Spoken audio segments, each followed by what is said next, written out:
introduction to electrical measurement. And as a technicians or practicing technologies, we have to appreciate the importance of electrical measurement. In our slide one, we're able to see the first three importance of electrical measurement, and one is testing appropriateness in equipment functionality. Two, we can see diagnosis of problems or faults in electrical devices. Point three, it aids in electrical machine design. Then we can say that measurement of electrical quantities is done using instruments, and these instruments, we have two categories. We have one is absolute, and the next one is secondary instrument.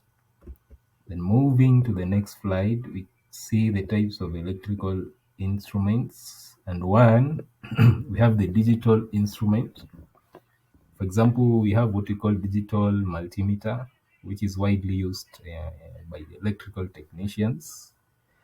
Then also we have analog measuring instruments. So with this, the functionality is mostly dealing with analog quantities. So there's no interfacing in this case. But for digital instruments, most of the time we have digital to analog converters to enable display of the measured parameters.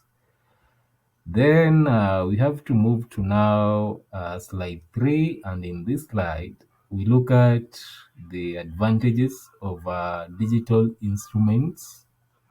And one, we see that it provides accurate readings than analog instruments.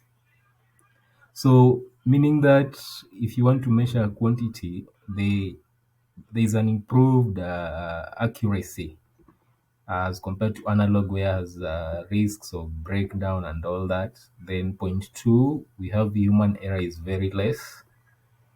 This is because of the design. So human intervention, external intervention is normally less in this case. That's why we say human error. Like parallax errors are quite minimized in this case. Then point three, data can be from the instrument can be recorded for future use. So the fact that digital instruments have memory, this makes it possible for one to make future reference or to retrieve a measured value, and this is especially for the case in industrial settings or digitized manufacturing applications. Then point four, we can see the output can be obtained from the computer. This tells you that digital instruments, they are quite flexible, quite versatile. So you can always carry or transmit the measured value for, let's say, future reference, or basically we can say we can condition the value, or we can use the value to achieve or to do additional instrumentation applications. Then in slide 4, we want to appreciate certain electrical quantities, and first we should know that when we are doing electrical design or practice, we do encounter several quantities, and we need to appreciate these quantities and to understand basically their definitions, dimensionality, and the units. And voltage is the first one, and I believe that each of us at some point you've interacted with these quantities, say the batteries, the generators, and all that. Then we have, so it's measured in volts. Point two, you have current being measured in amperes, and basically current is the rate of charge flow. We have resistance as being the position to charge flow through a conductor, being measured in ohms. Then we have capacitance, which is basically the ability of a device to store charge, and it's measured in farads. And this, we can use digital multimeter to do a measure capacitance of a capacitor directly. Then we have power being measured in watts. So power is an essential quantity in electrical applications, especially for our devices. Basically, they have their ratings, and this rating is very important in for particular application. Then we have energy being measured in joules.